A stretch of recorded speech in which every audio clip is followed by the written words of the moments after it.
Hello all, welcome to my channel. ఇప్పుడే zebra movie చూసొచ్చా. ఈ cinema చూడడానికి మెయిన్ రీజన్ వచ్చి Satyadev and Kannada actor Dolly. Plot line వచ్చి Satyadev as సూర్య.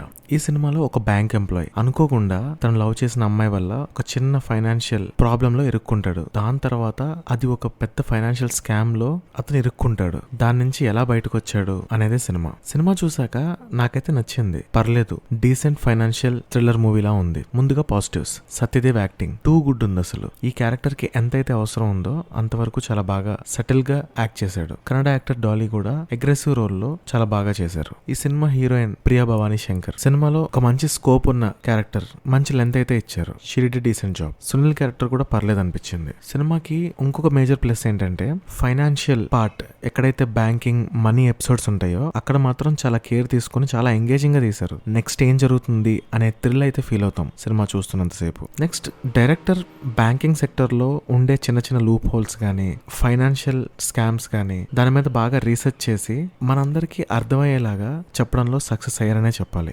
సత్య comedy timing అయితే hilarious. Correct script దొరికి సత్య కామెడీని match చేయగలిగితే స్క్రీన్ మీద కనిపించినంత సేపు నవ్వులైతే ఆగవు. కొన్ని సీన్స్ అయినా సత్యకి కంప్లీట్ మార్క్స్ ఇవ్వాలి కామెడీ విషయంలో. ఇకపోతే నెగటివ్స్, ఆది బ్యాక్ స్టోరీ అనేది ప్రాపర్ గా బిల్డ్ చేసి ఉండాల్సింది. ఎందుకు అలా మారాడు, ఎంత అగ్రెసివ్ గా ఉన్నాడు, దాని వల్ల వచ్చే ఎమోషనల్ యాంగిల్ అనేది చాలా ఇంపార్టెంట్ సినిమాకి. దాని మీద పెద్దగా ఇంపార్టెన్స్ లేదనిపించింది. కొన్ని సీన్స్ లో అవసరం లేకపోయినా ఓవర్ గా బిల్డప్ ఇచ్చినట్టు అనిపించింది. అండ్ కొన్ని ఫైట్ సీక్వెన్సెస్ అంత యాప్ట్ గా లేవు, ఏదో పాత సినిమా చూసినట్టు అనిపించింది. సినిమా మొత్తంలో financial matters and bank episodes కాకుండా మిగతా వచ్చేవి కొన్నిసార్లు స్లో అయింది నరేషన్. అక్కడక్కడ బోర్ కొట్టింది. That's it guys. నాకైతే cinema it's a decent watch అనిపించింది. మీరు చూసారా? మీకు ఎట్లా అనిపించిందో కమెంట్స్ లో చెప్పండి. ఛానల్ ని సబ్స్క్రైబ్ చేసుకోండి. Like the video and share it with your friends and family. మరిన్ని చిత్రం చెప్పిన కబుర్లతో మళ్ళీ కలుద్దాం. ఇక ఉంటా మరి.